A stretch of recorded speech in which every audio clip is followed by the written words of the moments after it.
అనిపిస్తాను ఉద్యమాలు చేయలేని పరిస్థితి ప్రజాస్వామికవాదులు కానీ ప్రజా సంఘాలు కానీ.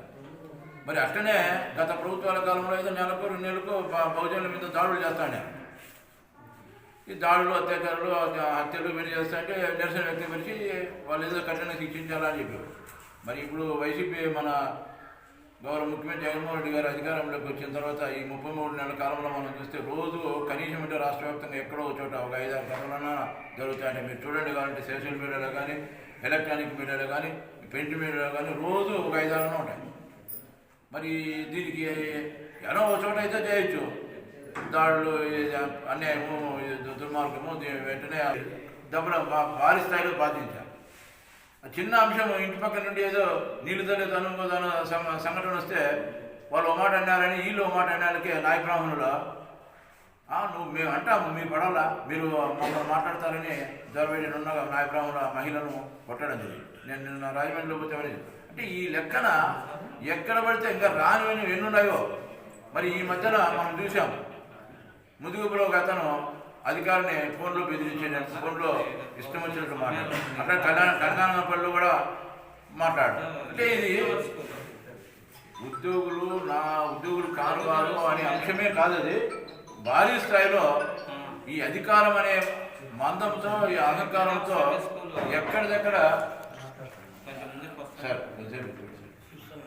ఎక్కడిదక్కడ అణిచివేసే కార్యక్రమంలో దాడులు దౌర్జన్యాలు చేయడం అనేది రోజు పొద్దున్నే లేస్తానంటే నన్ను కొట్టారు ఎస్సీ ఎస్టీ బీసీ మైనార్టీలే చెప్తారు. కానీ ఒక్క అగ్రకుల కూడా ఎవరైనా ఈ కులమత దోపిడీ కబ్జా దౌర్జన్యానికి సంబంధించి మాకు పలానోడు కొట్టాను ఎక్కడైనా చెప్పారా?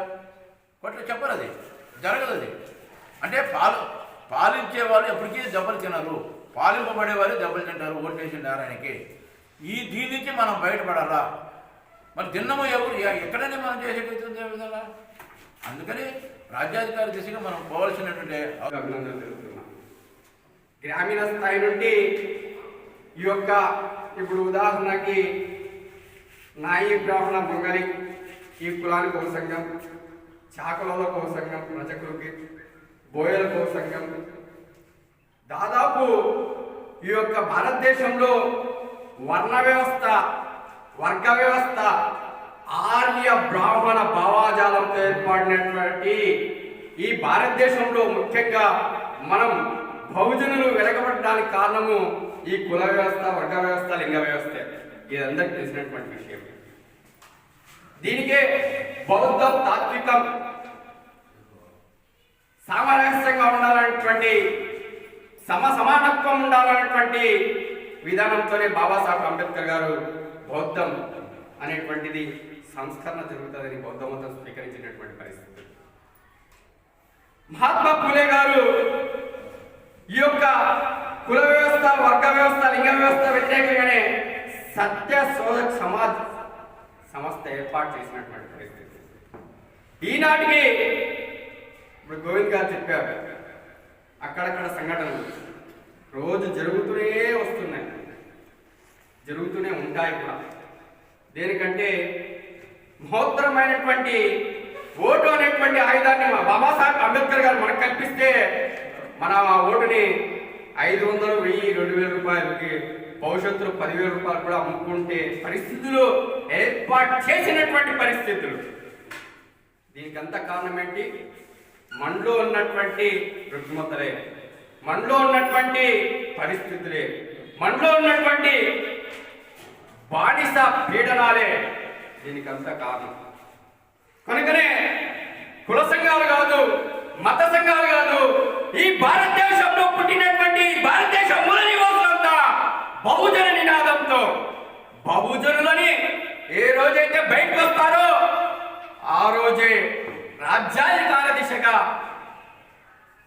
వెళ్తామనేటువంటి ఆలోచన విధానంతోనే ఈ యొక్క బహుజన కులాల సమ్మేళనం గ్రామీణ స్థాయి నుండి మండల స్థాయి నుండి నియోజకవర్గ స్థాయి నుండి రాష్ట్ర స్థాయి, దేశ స్థాయి వరకు వచ్చినప్పుడే మహాత్ములు కలగలిగినటువంటి ఈ భారతదేశంలో వేల సంవత్సరాల నుండి అనగారిపోతున్న అన్యాయమై ఉంటున్న ఈ యొక్క భారతదేశ మూల నివాసమైనటువంటి మనువాదానికి వ్యతిరేకంగా మనమంతా బాబాసాహెబ్ అంబేద్కర్ కలిగినటువంటి రాజ్యాధికార దిశగా అమలు చేయద. బాబాసాహెబ్ దేన్ని బేస్ చేసుకొని ఆయన ఉద్యమం నిర్మించాడు దేశంలో? మన పితామహుల ఉద్యమ చరిత్రలు కానీ వాళ్ళ జీవిత చరిత్రలు మనం అధ్యయనం చేయకుండా మనం ఎట్లా మనం ముందుకెళ్తామో మీరు ఆలోచించండి. బాబాసాహెబ్ ఆయన కులాన్ని బేస్ చేసుకొని ఈ దేశంలో ఉద్యమం నిర్మించారు. మహర్కులం మహారాష్ట్రలో ఎస్సీలలో 69% మహర్కులం.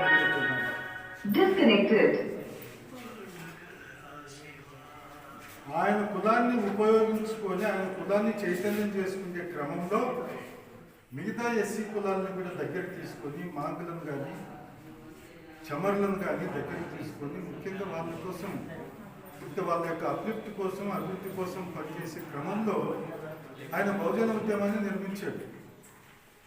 బహుజనులు అంటే ఎవరో చెప్పండి, ఇక్కడ బహుజనులు ఎవరైనా ఉన్నారా? నాకు చెప్పండి, ఇక్కడ బహుజనులు ఎవరైనా ఉన్నారా? ఉన్నారా బహుజనులు ఎవరన్నా? అది ఏమన్నా ఒకటి దేనికి పేరు అది? అందరూ బహుజనులు కలిసి కాదు, ఇక్కడ ఉండేది కుమ్మరోళ్ళు, కమ్మరోళ్ళు, గొల్లోళ్ళు, బొమ్మరోళ్ళు వీళ్ళే ఉండేది. బహుజనులు అనేది ఒక పేరు పెట్టుకున్నాం మనం, అందరం కలుపుకోవడానికి ఒక పేరు పెట్టుకున్నాం అంతే. ఇక్కడ ఉండేటి కులాలే ఉండేటి, బహుజనుల కులం లేదు ఇక్కడ ఈ దేశంలో. ఆలోచించండి, బహుజన కులం లేదు, మూలవాసి కులం లేదు, మనం పేరు పెట్టుకుంది. మనకు ఉండేటివి ఏంటివి? మనకు ఉండేటివి ఏంటి? 149, 150 కులాలు బీసీ కులాలు స్పందించిన ఒక మన కుల సోదరుడికి ఒక అన్యాయం జరిగినప్పుడు మొత్తం రాష్ట్రంలో ఉండే బీసీలంతా కూడా ఒకటయ్యి మరి 75 సంవత్సరాలు ఈ దేశంలో స్వతంత్రం వచ్చినప్పటి నుంచి బహుజనులకు రాజ్యాధికారం, బహుజనులకు ఎక్కడన్నా స్పందన ఉందా? ఎక్కడన్నా స్పందన ఉందా? బహుజనుల రాజ్యాధికారం అంటే అది ఇప్పుడు మన పరిధిలో లేదు.